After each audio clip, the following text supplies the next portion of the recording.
Okay, I'm live. I don't know if you can hear me or not. So, this is always a challenge for me. I'm getting Instagram up right now. Okay, okay. All right, I think it's working this time. Last month it didn't work at all. So, um, let's get into this. So, welcome if you're joining me now. If not, you can watch this later on YouTube. I think we're live. It says end live video. Okay. All right. So I like to be punctual, so I'm going to start. Welcome. And this is going to be the faux crocodile. And I'm going to take this off the wall and hold it up closely so you can see what it looks like. Some texture to it. It's got some relief to it, so it feels really cool. You could do this without texture, but to me it's a lot more fun with the texture. And I've used this stencil. I use a stencil. I don't use a roller. Um, I've never used a roller, like one of those printer rollers before. I don't know how you would get into corners and ceilings, so if you do and you prefer to do that, great. I just never done it, and I'm kind of a bit of a perfectionist and like to have my edges and corners all nice and perfect. So this is the finish that we're going to be doing today. I wanted to show you guys a fabric that I found, and if you've been following me, you may have seen this on a post. This is a cravat fabric. Cravat. What's wrong with my mouth today? So I thought this was neat. When I saw this, I was like, oh my gosh, I have a stencil just like that. So these are some samples that I have done in the past. This one is super old, but it still works. It's very classic. You got the croc in the middle, and then you have imitation gold leaf or Dutch metal on the edges, and then like a nice black finish. So this would be nice on a piece of furniture or a dado below the chair rail, dado, however you say it, I have no idea. And then I also have this one in glass bead gel. Ooh. So this stuff is super durable. This is the extra large glass bead gel from Golden Paintworks over top of a pearlescent finish. So I love this. Every time I pull it out, clients are just like enamored with it. So this would be really cool, I think maybe in a dressing room or a lady's bathroom or maybe on a ceiling, a piece of furniture, who knows. So before we get started, couple things. The croc stencil that I use, I bought ages ago, like at least 10, maybe 15 years ago. I came across a link for it on a website called the Faux Forum. If anybody's been around that long, that website was the precursor to all the forums on Facebook, like Faux Chat and Faux Nation and all of those things. So I, oops, okay, sorry, I didn't actually start my live on Instagram, but I think I started on Facebook. Okay, so we're doing the croc stencil. I believe I got my stencil from designerstencils.com. I did a Google search, and this is the closest one I could find. This is about, I would say 12 by 20 or so, and it's a thicker material. So it's good for when you're doing textural material. You can get a higher relief than a thinner Mylar. There are other sites that carry it. If you just Google it, you find something. I think Faux Effects used to sell one way back in the day. I don't know if they still do. So, hi guys. Hi, Evan. So my next live is going to be on August 1st, and I don't know what I'm going to be doing yet. So if you have any ideas or suggestions or things you want to see, let me know. If you miss a live, I've started a YouTube channel where you can go back and look at the ones that I've done in the past. Last month I did a agate stencil, and if you pause for 1 second, I'm gonna grab it.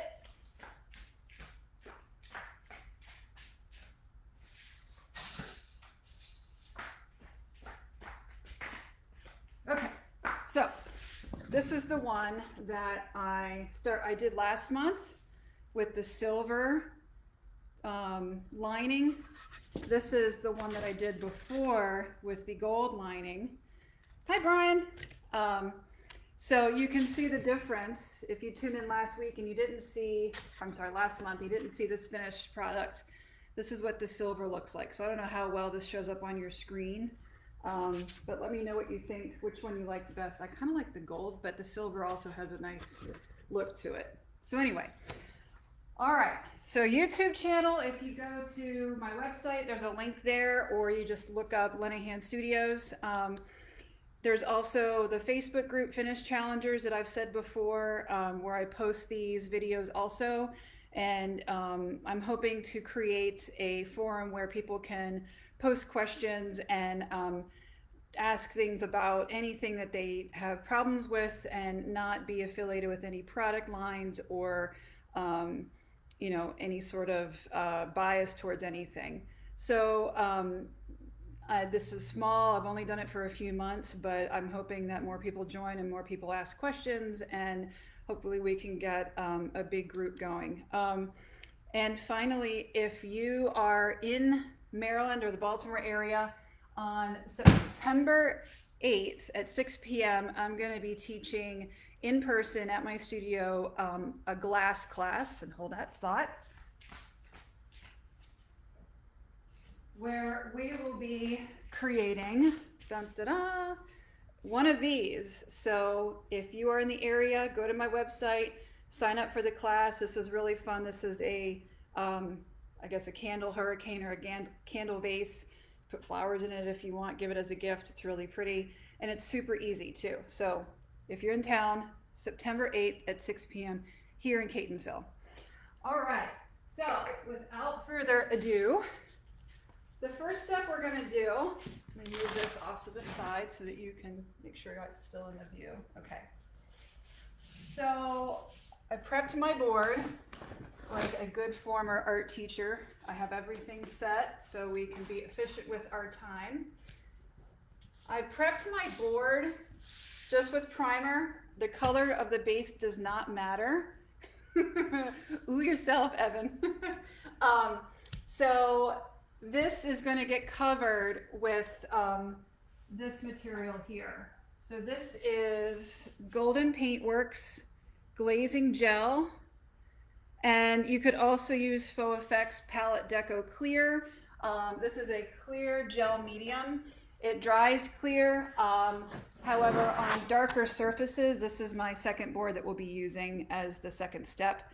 You can kind of see if it gets a little thick, it clouds slightly. So just be aware of that.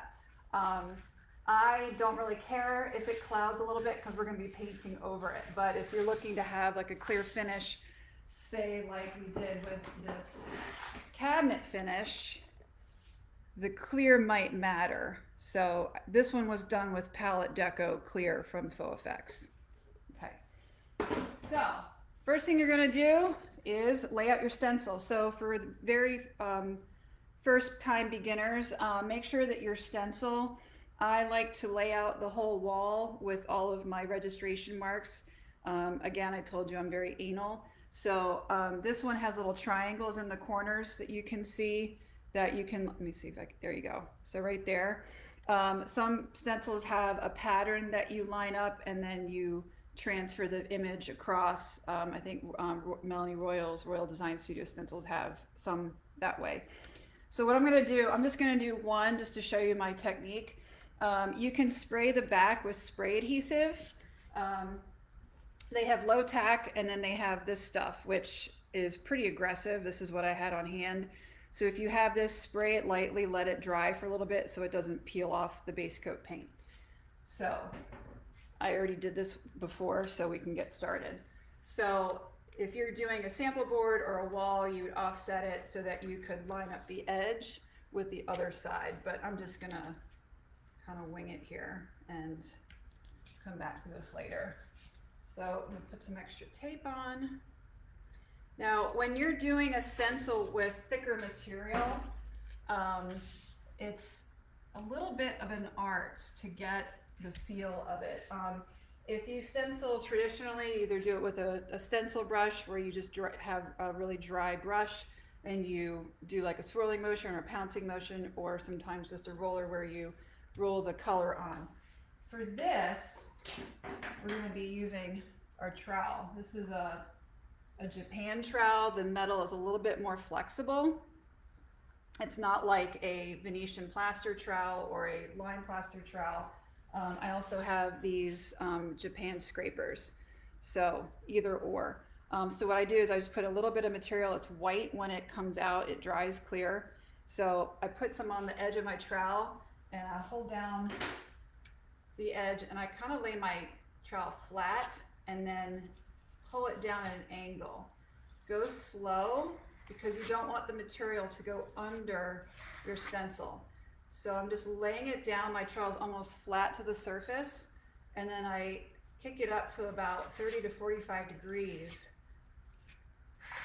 and smooth it out. And just kind of work your way across.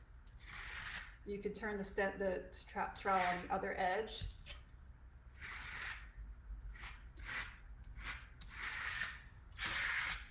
And kind of work it from different angles because you can see some of that, the holes won't fill up all the way unless you go from different angles. So just continue down your design. And when I said earlier that I lay out the whole wall with all of my placements, it's also helpful because this is going to take a long time to dry, so that you can do every other stencil, let those dry, and then come back the next day and do the other set of stencils. So, and you'll see what I mean in a second here. So I'm just going to work my way down, just being careful, don't be too aggressive. Go slow at first so you get your wheels underneath you.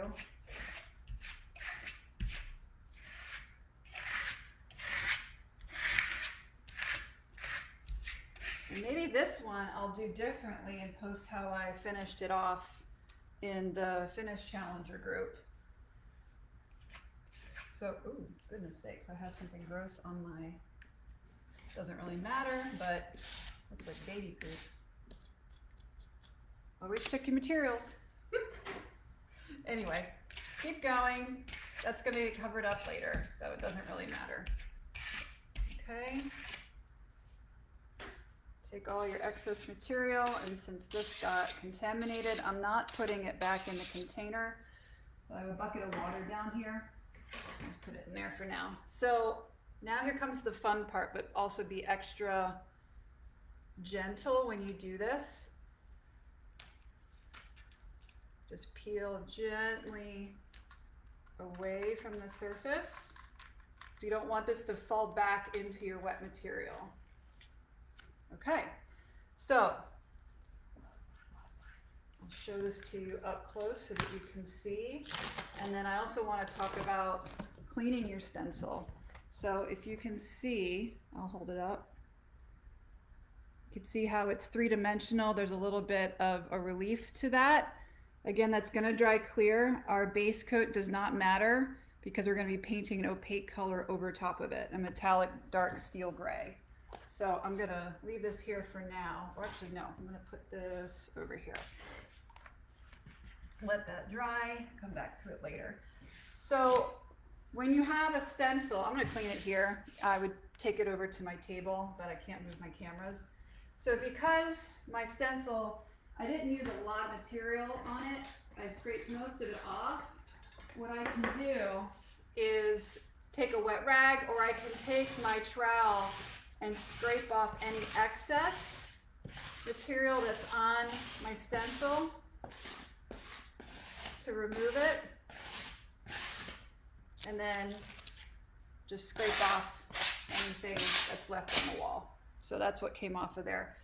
If you've left your stencil to dry and it's crusty, my buddy Kathy Rinn turned me on to this called Dawn Power Dissolve. I don't know if it's still called the same thing now or if it's something different, but this stuff works like a dream. You spray it on a gunky stencil and it just peels it right off. So Dawn Power Dissolve works like magic. Best thing I've ever used. So thank you, Kathy Mrin. Okay, so through the magic of TV, we have our dried sample. Now again, I said before, the base coat on this doesn't matter. We're going to be painting opaquely over top of it. So what I'm going to be doing is rolling on a solid coat of Perfetto's metallic paint in gray pearl. It's what I had on the shelf, and it's close to the sample that we've already seen. So I'm going to dump some out on my little trusty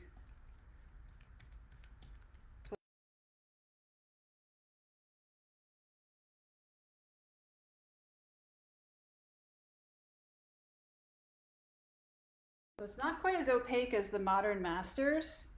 So this is going to be interesting how this is going to turn out. So I'm just going to go in different directions. I could do a second layer if I stick this in the hairdryer, but I don't want to blast you guys out with a lot of noise.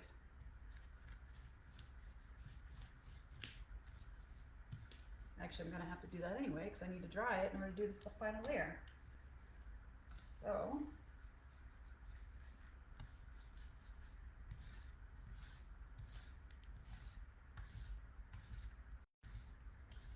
the brown underneath looks kind of cool, actually. I don't know about you, but I recycle old sample boards as much as I can. So this is from a previous project. Okay, so it's pretty even. I love these little touch-up rollers. I'm gonna get my hair dryer.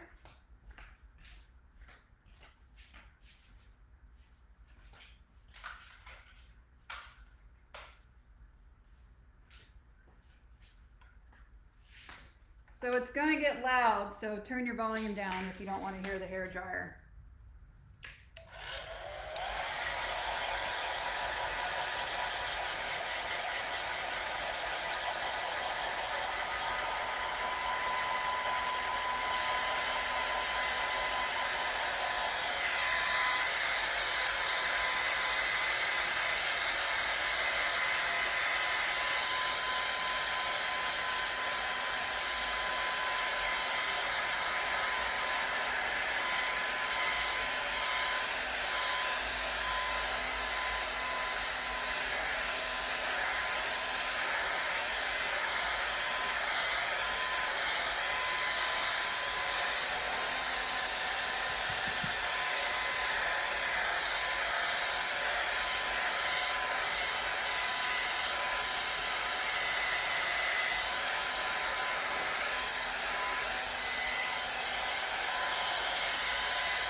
Almost there.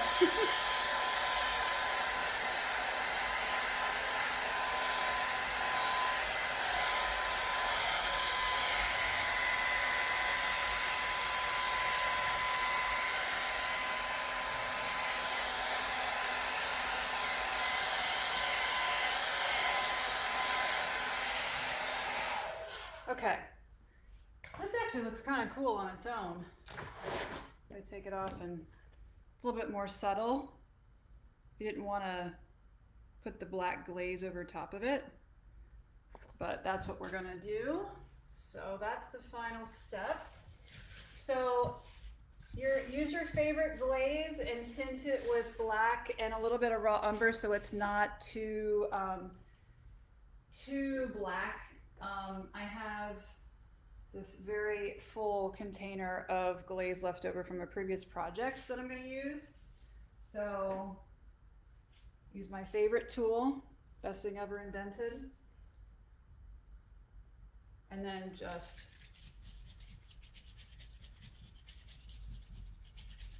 think I might add some more black to that.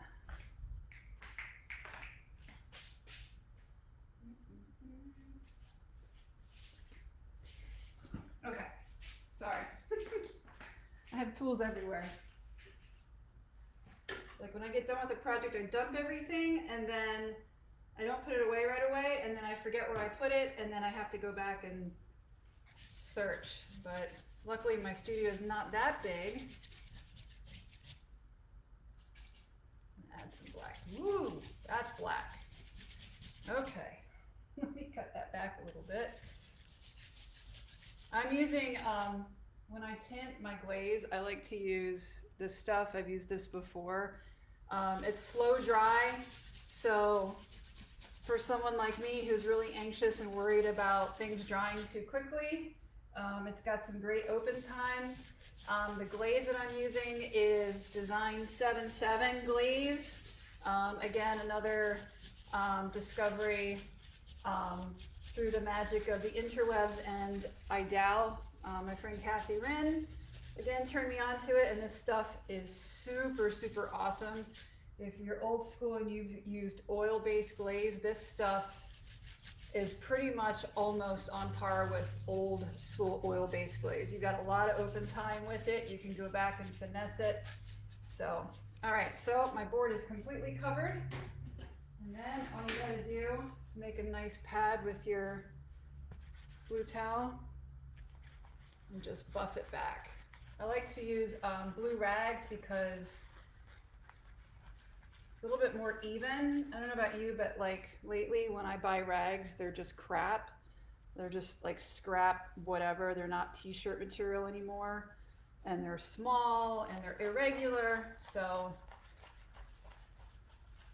I just cut up old t-shirts instead. But this I feel like it's a little bit more absorbent. Just keep turning it. And just buff it off and so you have it where you want it.